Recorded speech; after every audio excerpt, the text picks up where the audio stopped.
దేవి Prasad Maheshwaram. Good afternoon అండి. నేను దేవి ప్రసాద్.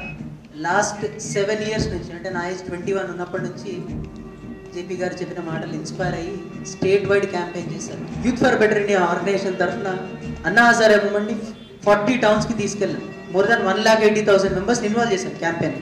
అవన్నీ చేసిన తర్వాత మొన్న మధ్య ఒక టీవీ ఇంటర్వ్యూలో బాగా మాట్లాడితే చాలామంది కాల్ చేసి మీరు పోటీ చేయండి అని అడిగారు. సో ఫస్ట్ టైం ఆ మాట వినగానే జనరల్గా కొంచెం డైలమా ఉంటుంది, భయం వేస్తుంది. కానీ నాకేం భయం అనిపించలే, ఎందుకంటే నా గుండెల్లో డాక్టర్ జేపీ మాటలు ఒక్క సెకండ్ కూడా భయపడలేదు.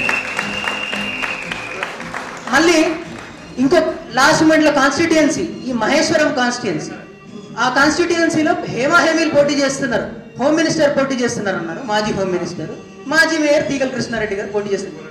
మళ్ళీ ఇంకొక షాక్, నేను ఒక్క క్షణం కూడా ఆలోచించలేదు. ఓకే నేను రెడీ, దేనికైనా రెడీ అని చెప్పాను.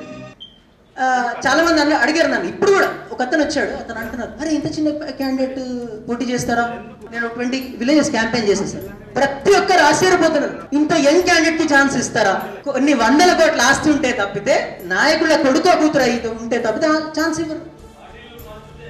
బాటిల్ మంచి ఇది ఒకటి సార్. జనరల్గా ఎలక్షన్లో యూత్ అంటే బీరు, బిర్యానీ, బైక్ ర్యాలీస్ అక్కడ మాత్రమే యూజ్ చేసుకొని వదిలేస్తున్నారు. కానీ దానికి భిన్నంగా నేను రాష్ట్రంలో అన్ని పార్టీలను ఛాలెంజ్ చేస్తున్నా. ఒక యంగ్ క్యాండిడేట్కి పొలిటికల్ బ్యాక్గ్రౌండ్ లేకుండా టికెట్ ఇచ్చే సత్తా ఒక డాక్టర్ జేపీకి ఉంది, లోక్ సత్తాకు మాత్రమే ఉన్నారు.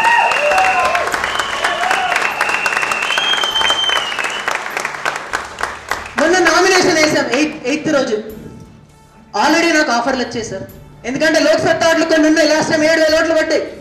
మా రిలేటివ్ తరఫున అక్కడ ఇంకో పార్టీ వాళ్ళు, దేవి ప్రసాద్ మీకు కొన్ని లక్షలు ఇస్తే తప్పుకుంటారా అని మా పిన్నిని అడిగారంట. మా పిన్ని ఒక అద్భుతమైన ఆన్సర్ చెప్పింది, ఇక్కడ లోకల్ ఎమ్మెల్యే కొన్ని లక్షలు ఇస్తే, లేకపోతే ఎవడో రాష్ట్ర నాయకుడు వచ్చి కోట్లు ఇస్తే దేవి ప్రసాద్ చచ్చినా తప్పుకోడు, జేపీ గారి మాట మీద విశ్వాసం ఉన్నది, ఖచ్చితంగా పోటీ చేస్తారని చెప్పింది. మా కాన్స్టిట్యున్సీలో ఇప్పుడు ఎంపీ క్యాండిడేట్ చూడండి, వీరేంద్ర గౌడ్ గారని మన మాజీ హోమ్ మినిస్టర్ దేవేందర్ గౌడ్ కొడుకు, కార్తిక్ రెడ్డి గారని మన మాజీ హోమ్ మినిస్టర్ సబితేంద్ర రెడ్డి గారు కొడుకు, నేను ఇక్కడ ఒక సాధారణ యువకుడిని. సో చాలా ఇంట్రెస్టింగ్ గా ఉంటుంది కంటెస్ట్. ఖచ్చితంగా ఇంపాక్ట్ మాత్రం గ్యారంటీ క్రియేట్ చేస్తాను. Thank you sir.